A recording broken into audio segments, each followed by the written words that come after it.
This is awesome. You know, I've been backstage listening to the speakers, and the courage that I've heard them exhibit is awesome. See, oftentimes we conflate the bad outcomes of gentrification with the good outcomes, right? And gentrification means when more affluent people move into a community and fix it, but sometimes there's a displacement of the local residents there. Indeed, it's horrible when local businesses have to dislocate from where they are because of gentrification. And it's terrible when people have to move because of gentrification. But for those residents that get to stay, they have better public health options, public safety options, better retail options, and an overall better quality of life. So here's the question. How do we separate the bad outcomes from the good outcomes? How do we make gentrification a tool for community development? Well, here's the good news. Gentrification is predictive, right? It doesn't happen quickly.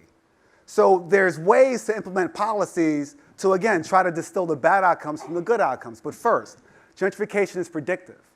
There's two traits, and when I tell you this, it'll seem obvious, as to what leads to gentrification within an urban area. The first one is job growth. People come to cities to work, right? The second one is population growth. As people move to cities, industry and commerce builds up around the people moving to the city for that job growth. And that virtuous cycle creates gentrification within an urban area. Let me give you another example. New York City. Show of hands, how many people here are from New York City, born and raised? Raise your hand. All right, there's a few of you out there. All right, so those few native New Yorkers, you can relate to this story. Between 1950 and 1990, New York lost 1 million people. It went from a city with 8 million stories to 7 million stories. And you could feel it. Neighborhoods were emptying out, crime was on the rise, and some said New York City was unmanageable. So what happened? Between 1990 and 2015, New York went through its greatest immigration boom ever, even more so than during the Ellis Island phase 100 years ago. 1.5 million people came into New York City in this 25-year period. Or to put it another way, the entire city of Philadelphia landed in New York City. And the transformation that you see here in New York today is a direct result of that.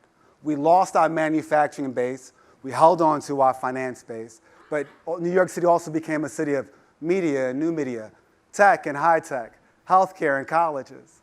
And again, New York transformed to what it was today. I did a lot of my work in Harlem, so people often ask me, Ed, what was the secret sauce to why Harlem turned around? And I tell them, it wasn't anything much, nothing special about Harlem. This happened throughout New York City, and that map right there indicates a number of neighborhoods around the core here in Manhattan, neighborhoods that gentrified. Harlem is one of them, Story in Queens, Long Island City, industrial dump. Williamsburg in Brooklyn, 25 years ago, another industrial dump, right? Lower East Side, Jersey, Hoboken, Jersey City. These cities were nowhere 25 years ago, now heavily sought after cities. So again, now that we realize that gentrification works to fix the physical aspects of impoverished communities, how can we distill the bad outcomes from the good outcomes? Well, I have three ways, or three thoughts. The first is, let's keep the residents where they are. And we can do that through a form of, thank you, clap, thank you. Keep the residents where they are. And we can do that through a form of rent stabilization. Thank God New York City has rent stabilization. But we should do that in other cities that are going through gentrification. Because remember, gentrification is predictive. The second one is, let's implement some form of rent stabilization, even for local businesses. Because gentrification happens slowly, so cities could incentivize landlords to then give short-term stabilized leases to owners, to business owners, so that they can participate in the gentrification that's happening around them. And last, education. Educate local residences and local businesses on what's happening around them so that they can benefit from it. Impoverished communities demand action, not words. If we can somehow figure out how to have people living there in these impoverished communities benefit from gentrification instead of being overrun by gentrification, then we just may have something. My name is Ed Poteat. Enjoy your TEDx talk.